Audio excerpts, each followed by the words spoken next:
All right, injuries. Obviously, Aaron's going through his rehab. Izzy, he'll be limited today. He's starting to feel a little bit better. Delvin popped up. It's going to pop up on the injury report, dealing with a AC shoulder, but I think he's going to be. He should be fine. And then a bunch of guys are limited in full today.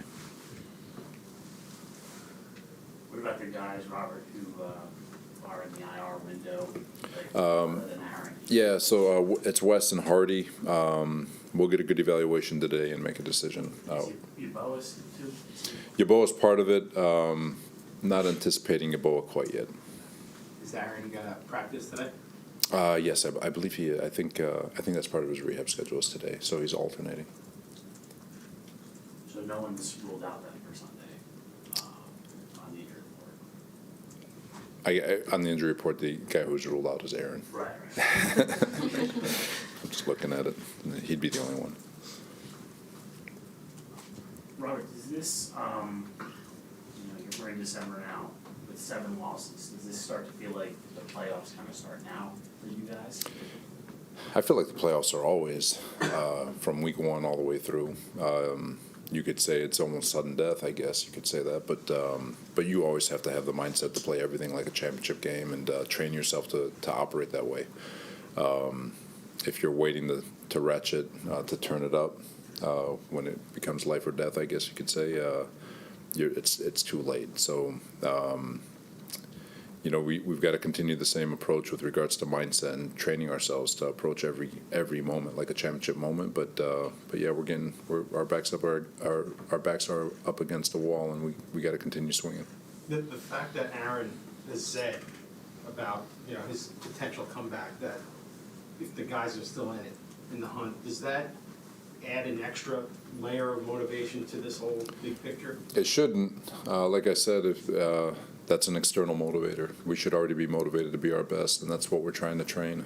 And a lot of young guys on that offensive side of the ball who are head above water with regards to scheme. So they're, to help them focus on the things that actually make scheme and football come to life is our style of play. And so to answer your question, as an external motivator, those are usually good for a slight push, but it can't be how you live.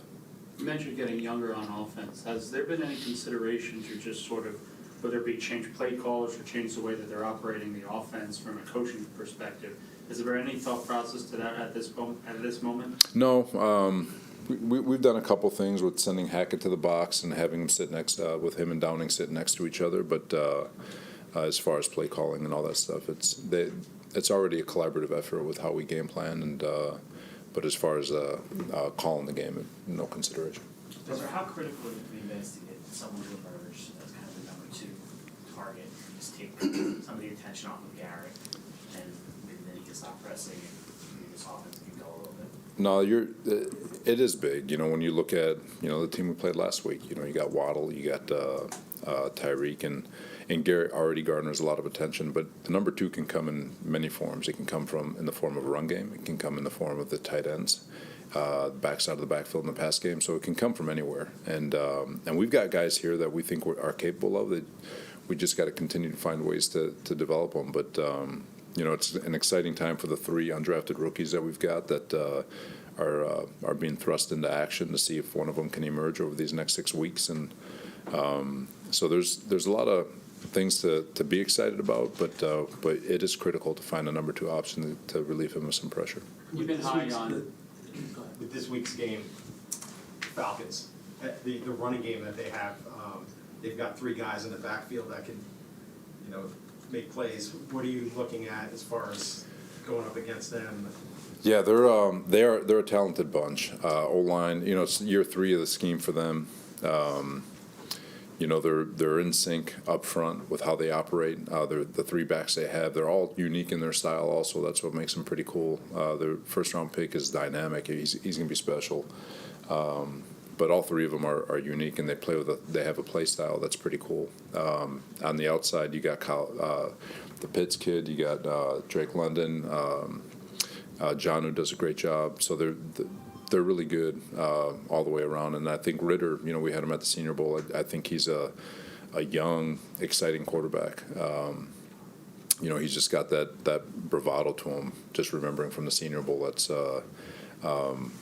contagious. But it's a really good group, well-coached group, physical group, and it's going to be a challenge. An eye on Carter Warren, with Dwayne Brown and Ty Becton practicing, is there an expectation that he's going to play on Sunday and one of those veterans is going to sit and sort of mentor him from the sideline? We'll see how today goes. But yeah, we got full faith in Carter going out there and performing. Knock on wood for him. He's been doing a really nice job, surprising. He's got such great body control and footwork with regards to his sets and run game and all that stuff. He's only going to get better. But considering that he missed all of OTAs in training camp and has been playing catch up, for him to put out the tape that he's put out, and he's only going to get better. And it's exciting to see him kind of develop. He's got a chance to stick for a while. Is Dwayne a possibility this week? He's a possibility. Again, we'll see how today goes. With going back to Garrett, after the game he sounded like exasperated, out of answers. Guys who like that have never lost much in their career, do you worry about, losing them in some regard in terms of like the frustration levels, or is that good to see that they're that frustrated? It's good to show, because it shows that they care. It's a good question, but it's a tough pill to swallow for people when explained this way. But the result of the game can't affect how you operate day to day, because you could have the best game of your life, the best process of your life, the best game of your life, and you can still lose. You can have, in Garrett's world, he can run the greatest routes. He can be blocking his tail off and end up with a couple of targets and no catches, even though in his mind, he was running around and just, so, there's things that you have no control over. And it can be frustrating, and that's why people get frustrated. It's not because they're not out there dominating what they got control over. It's because they're not able to gain control over the things that they don't, and that's where frustration comes in. And so you just got to understand that and stay focused on the things you got control over, and be satisfied with the fact that some days even your best isn't good enough.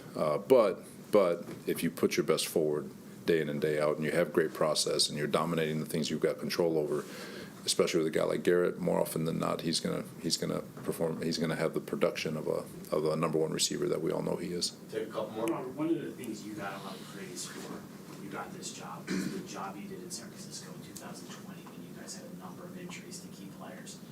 How much of that is part of a coach's job is just kind of to figure it out when you get injuries that you guys have right now on the offensive side of the ball? It's a really good question. No, it's not hard. It's going to be long because I want to make sure I explain this the right way. The parallels are slightly different in that in 2020, when we lost all those guys, I think we lost 8 guys from the Super Bowl roster. The backups who stepped in there that was year 4. So they knew the system, they knew what was being coached, they knew what the issues were. They had been practicing for 4 years. It's why we were able to survive the Philadelphia game when we lost the 2 corners. Bryce Hall steps in. He's gotten a lot of playing time. Craig James has been here. He understands the system. So guys, Ashton Davis stepped right in, had a big role, and he's been increasing his role. So guys understood. So from a coaching standpoint, understanding every snake in the grass, to a player standpoint, being coached and understanding everything that, because they were here, we were able to at least out-execute the other teams that we were playing. What's been frustrating for everybody here is that this is year 1 of a new system with regards to Hackett and his staff, built for a certain style of play as we were heading into the season, and then within 4 plays, it's change. So you're trying to adjust on the fly, and you're having the injuries compound each other, and at the end of the day, as coaches, we still have to figure it out. Just the parallels are a little bit just slightly different in the regard that year 1 of a system, and they're really behind the 8 ball with all of us are trying to figure out what works for the current group, and And like I said, I felt like we were doing a good job, you know, in terms of from New England, Kansas City, Denver, really getting good. Had decent production against Philadelphia, and then that Giants game feels like it's where the wheels fell off on the with all the injuries that piled up on the offensive line. But never an excuse. It's just trying to understand it so we can find a way to get it better. Last question. Tell us about your shirt. So we're this week with My Calls, My Cleats. We're recognizing Coach Knapper. If everyone remembers, 2 years ago he tragically was hit and killed by a distracted driver. So we're running the steps for him on Sunday. You know, every day, I'm just reading the stat. There are 50 every day. So this is daily. 50 distracted driving deaths every day in America, and that number needs to change. Put your phones down and try to do your best to save a life. Thank you. Thank you.